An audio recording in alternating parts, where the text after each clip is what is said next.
Welcome to This Boomer Life with your host, Michelle Parrish Zuniga. This Boomer Life is, not surprisingly, designed for baby boomers and those who love us. It is about living a life you love. It's about all things boomer, the things we did, the things we didn't do, and the things we still are up to, the things we might like to do. It includes podcasts from people who know things we might want to know about, like healthcare and reverse mortgages. And what is it that our grandchildren would appreciate as a legacy from us? Those are some of the things we'll be thinking about and talking with people about. I'm so excited to introduce you to some of my many interesting friends. Hey, boomers. We are so lucky this afternoon we get to talk with a really great lady who is an artist and an activist. And her name is Robyn Jamison. She's got a wonderful book out, which we'll talk about a little later. And so welcome, Robyn. Thank you very much. I'm so honored. So great of you to be with us. Well, could we just start off talking about how you came to love art, and particularly modern and contemporary art? Yeah, I love that topic. I think all little children really love art. And I was no exception, but in my case, I was making art when I was really tiny. When I didn't play with dolls much, I did like being active physically, but mostly in dancing. And but you'd find I'd be a little kid, drawing and coloring, and my parents bought me every possible art game and art thing. I had paint by numbers and John Nagy book, and I just really loved it always. And when I grew up probably like most people, mostly appreciating art that resembled reality as much as possible. And that's what I strove to do. I wanted to learn how to draw and paint so things looked realistic. Like a photograph? Well, kind of like a photograph, but more like how you see it in life, because photograph is one lens and it flattens it out. But I didn't know the difference then. But yeah, to have it look kind of like a photograph. And when I was about 12, I saw a giant Van Gogh exhibit that was at the St. Louis Art Museum, which is where I lived. And I'd seen his work in pictures, but I had never seen it on walls, the actual pieces, and be able to see the paint, how the texture of the paint and the brush strokes and the vivaciousness of it. And it was the first time that I really appreciated non-realistic art deeply. And it really was a turning point. It opened a whole new world for me because I could see that there was just as much involved. In fact, in some ways, it was more interesting to me than painting and drawing and sculpture that was meant to look just like real life. Well, and so when you grew up and you went to college, you studied art. Yes, I did. I was also very much into dancing and modern dance. And in high school, there was a turning point where I had to choose whether I was going to follow the path of being a dancer or the path of being a visual artist. And in all honesty, I'm much better at visual art than I am as a dancer. You still love to dance? Yes. I've done lots of different kinds of dancing, and my current love is tap dancing for the last, 12 years or so. Wow. Well, I know baby boomers, we are starting to slow down a little, but a lot of us still love going out dancing. So Yeah. I appreciate having an example of somebody who loves it. Yeah. I tried to get my husband to learn to ballroom dance with me, and he kind of did it a little bit reluctantly. And then he met a man. He was out helping somebody move, and somebody that he didn't know before had to leave helping because he said he had to go dance because it's how he nurtured his soul. And for some reason, that struck a chord with my husband. Wow. And then he got very willing, and we now swing dance together. Oh, so that sounds like another uh, entryway into affection and romance Yeah, to keep the romance in your marriage. it's fun to find things we like to do together. Oh, how great. Well, he also loves going with you on modern art tours, right? Yes. Yes. I can tell you've read about that in my book. I have. I loved it. And that well, that you've invented these tours that people they can read your book. I love your book so much. The magic of modern art. I love it. I love it. And I especially loved your suggestions for people to have a tour of modern art or contemporary art and get the most out of it and actually develop a passion for themselves. And Right. that your husband goes with you on these tours. Yeah, I actually took my sister-in-law to a museum called the McNay in San Antonio last Friday. And she had been asking me to do that, and we went for the whole afternoon, and it was such fun. We looked at several pieces of art, and she was like the ideal person to take. She was so open and willing and excited. And in fact, she actually wrote a review of the tour because she enjoyed it so much, which is really cool. Well, I can totally get that because just reading your book of going on a tour was so fun. And I thought, wow, it was like having a friend walk walk around with you. And I thought, That's gee, great. this is great. Oh, that's a wonderful way to put it. Actually, that's kind of similar to one of the things that my sister-in-law wrote, which was that works of art that she would have just walked right past and dismissed. By the end of our tour, she said they were like good friends. Oh, Isn't that sweet? that it is sweet. It's kind of moving. Well, and she can always go back and see that painting again and Right, see how it speaks to her the next time. right, right. It's always changing because we're always changing. Mm, that's so great. Well, the other thing I particularly wanted to talk to you about was the value for people in looking at art.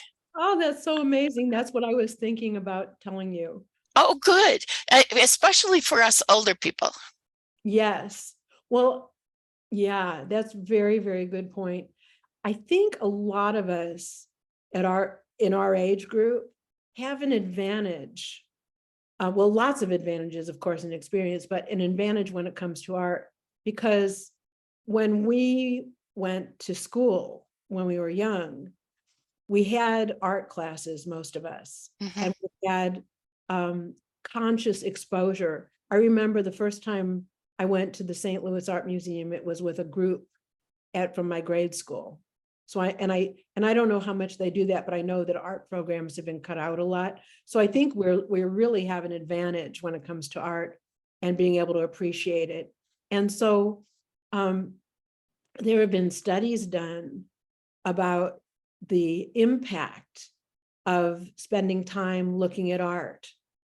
And some have been done with children, some have been done with adults, but it has been shown to increase dopamine, so the sense of happiness and peacefulness, improves communication between people afterwards. Children tested before and after with cognitive intellectual tests tested higher after visiting an art museum.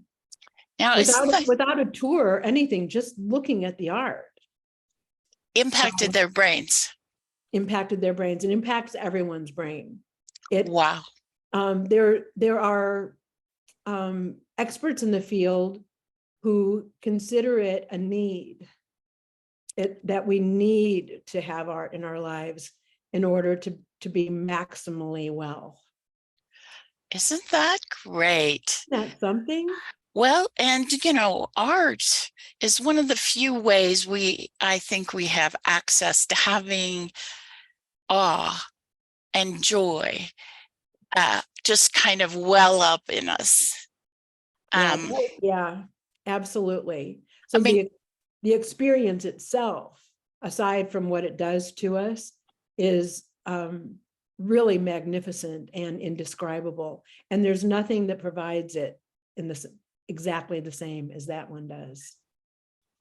And also, especially when we spend time with art that's challenging, that we find uncomfortable or even unpleasant, it causes us to expand and grow.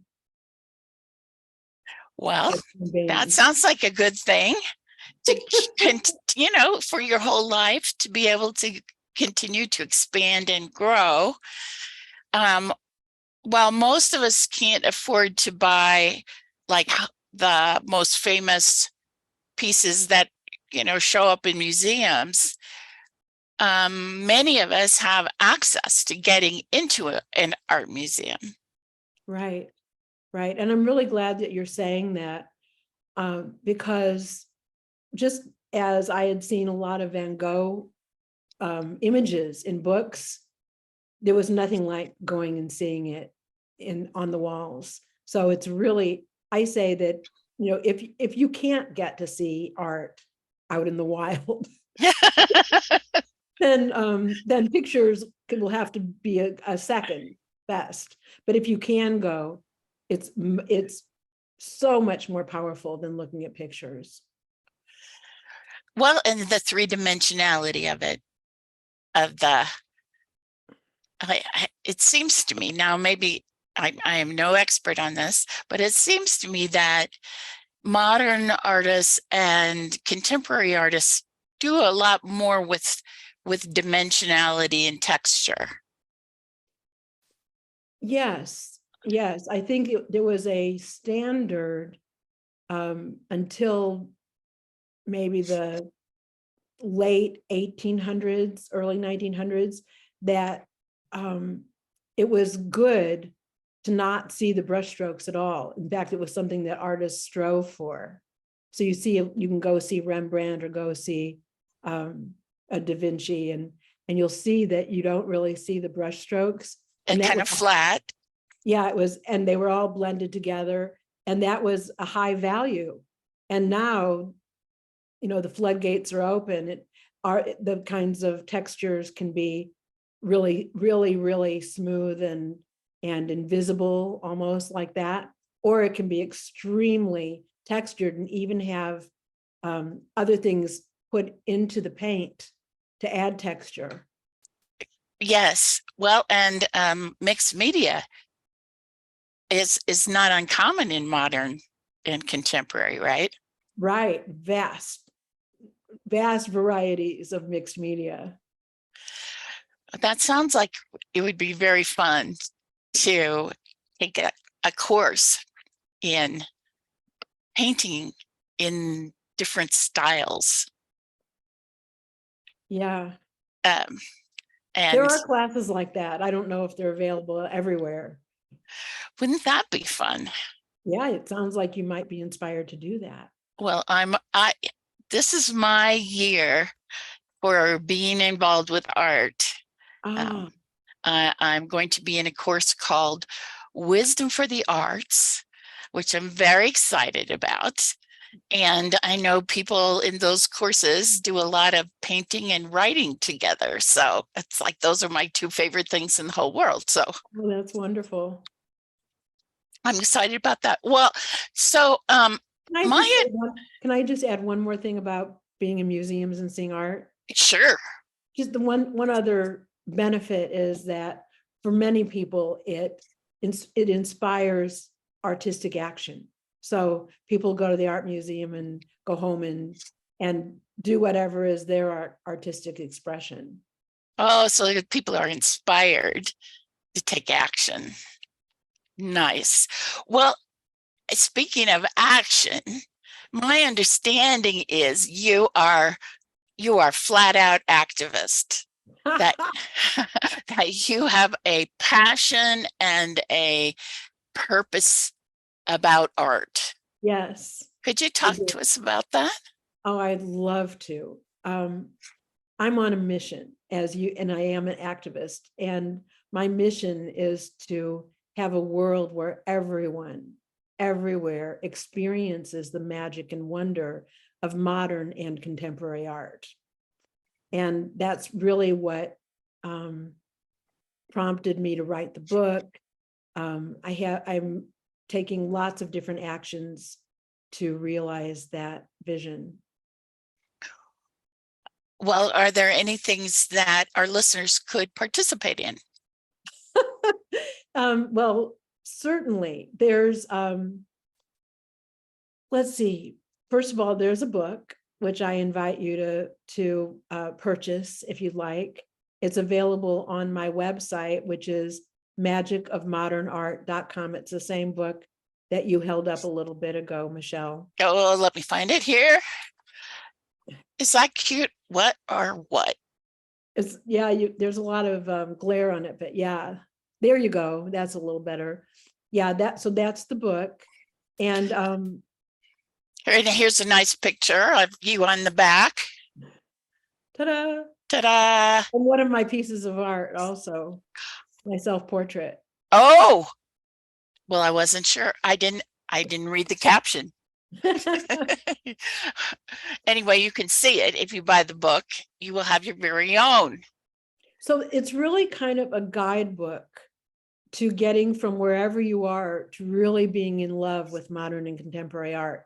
And what I've discovered along the way from observation is that people naturally have an affinity for all kinds of art. And if there's some art where we feel frustrated or locked out, it's a function of there being something in the way rather than something to learn. And so a healthy portion of the book is spent dispelling ideas that people have that get in the way of being able to appreciate modern art, that once those are out of the way, it becomes a whole lot easier. And then the art tours, I actually have 3 different ones in the book. And they can be combined together or used separately or done in groups or done alone, is to help people have that awe, that experience of awe and joy and transcendence that's available. And why a lot of people have asked me, well, why modern and contemporary art? Why not all art? A couple of reasons. One is that a lot of us already have plenty of ability to appreciate the other art, the art from before. We were brought up on it. It's familiar. We're comfortable with it. So, and most people I've noticed have like a line, like there's some breaking point. My friend's husband, he loved all of the art up until Warhol's soup cans.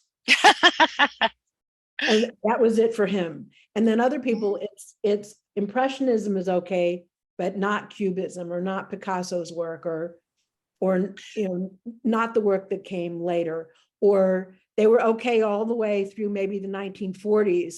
And then when art got to be more confrontational, like I can't think of the man's name, that's embarrassing.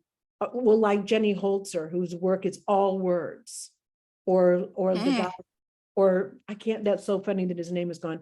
A lot of people watching this probably already know, but the guy who sliced up animals in formaldehyde. Oh, And yes, those, I don't remember his name either, but I remember that yeah. he did it. And Duchamp's work, or the bull's head that's made out of handlebar and bicycle seat. Well, if you think that, for example, if you think that art has to be difficult in order for it to be any good, then anything that looks easy is going to be, you're going to dismiss it, and you won't get the goodies Uh, that those works could offer you.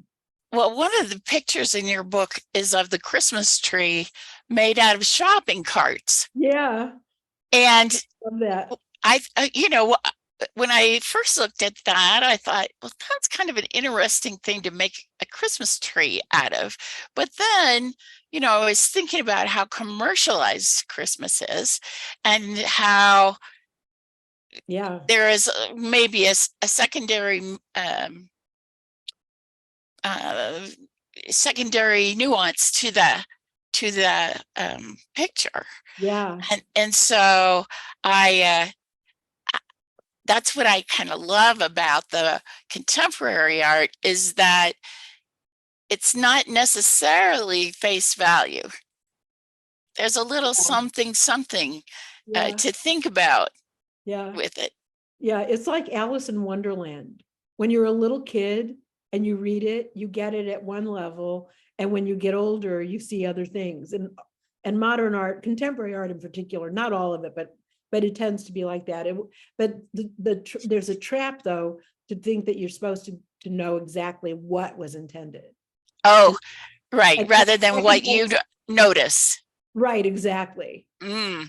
So one of the counterproductive beliefs that I identify is that all art has a specific meaning, and the point of looking at it is to figure it out. And that can be fun if you want to look at it like a puzzle, but it won't get you the bliss. It'll Oh, get you intellectual engagement. okay, so you can pick. Do you want intellectual engagement, or do you have a yearning for some bliss in your life? Or both, you can Or both? Ooh.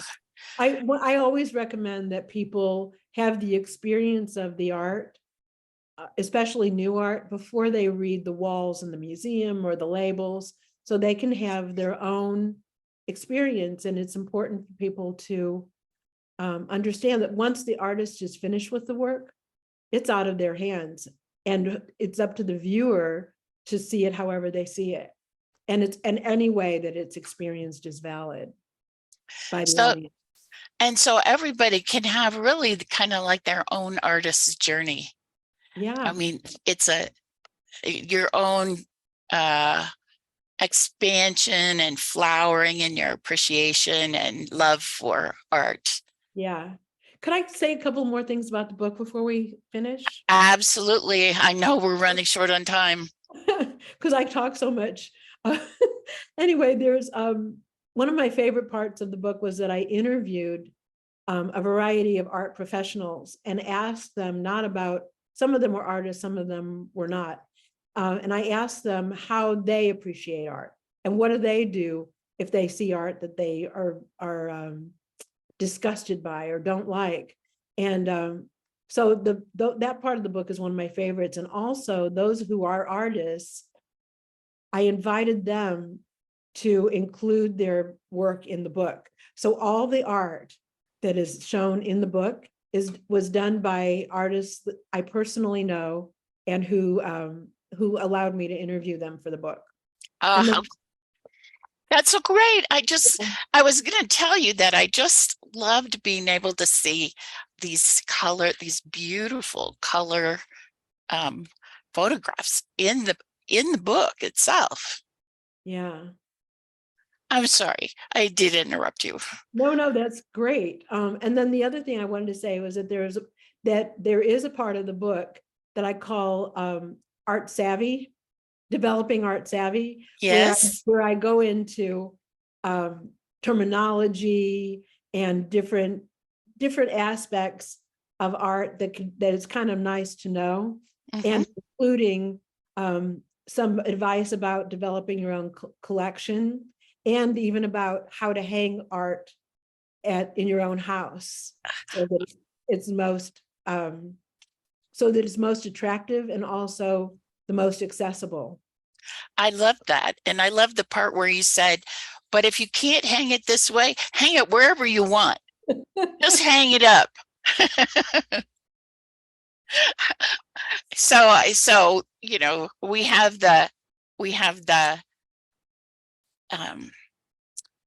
instruction of how to make it look the best.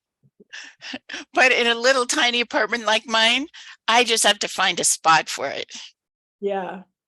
You also asked about how people could participate. So people who, maybe some of the people listening say, yes, I love that. I love that vision. I love that mission.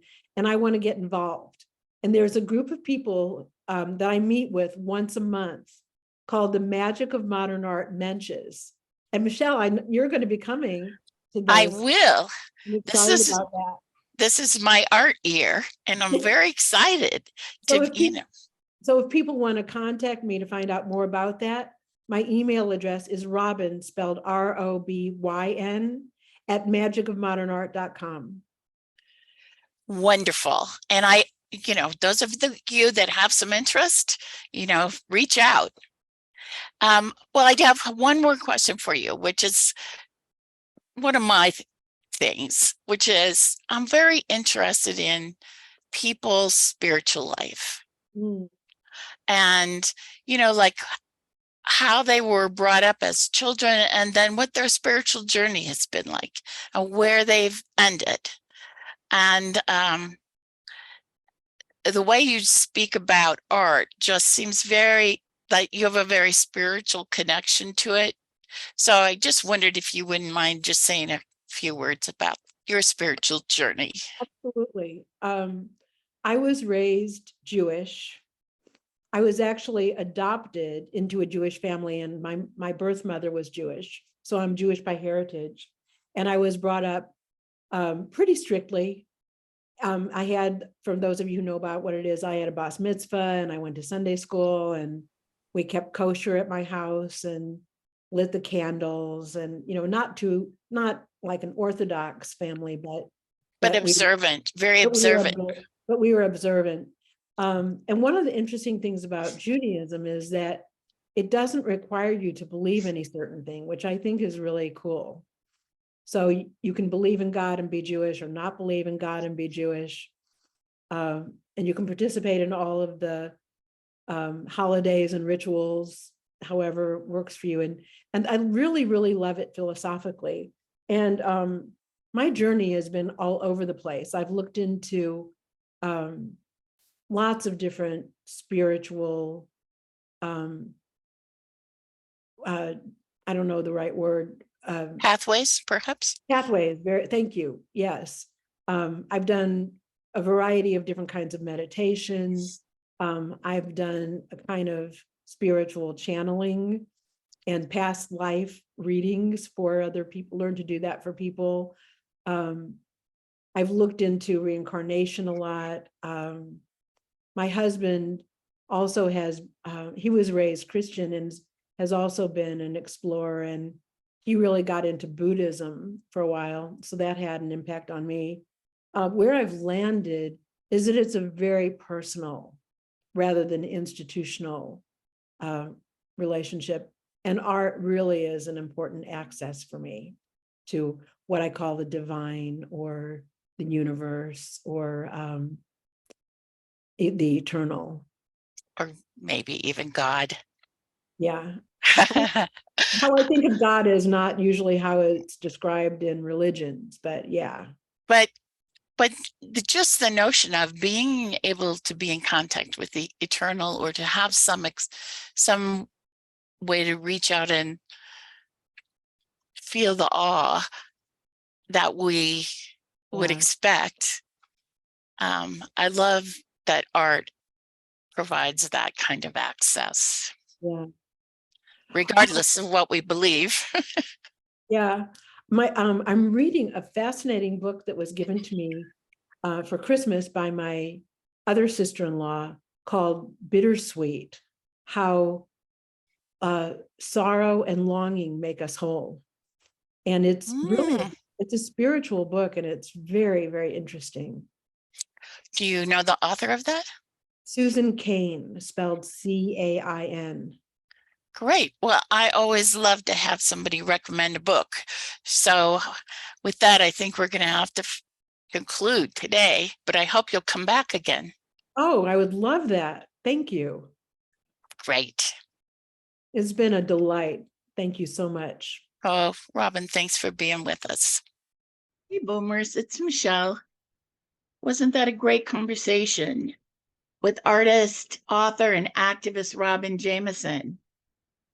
I loved hearing Robyn's passion for modern and contemporary art and her plan, and for people to be able to gain an appreciation in an easy way.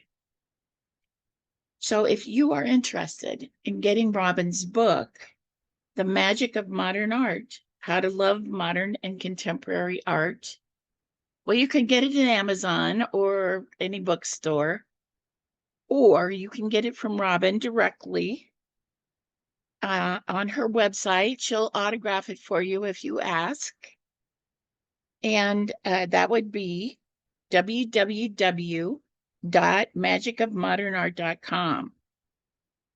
Also on her website are her blogs and her art show dates and locations, and the events that she and her merry band create. I am a member of that merry band, and we'll have Robyn come back another time to talk about the hijinks we get up to. But if you might want to come and play with us, then email Robyn directly at robyn@magicofmodernart.com. Thanks for listening to This Boomer Life, and like us on Facebook. If you want a copy of my 5 easy ways to leave a legacy, 5 easy ways to leave a legacy that your grandchildren will treasure, send me an email in the comments or on Facebook, and I'll send it to you. Let me know where to reach you. Okay, my friends, be happy and God bless.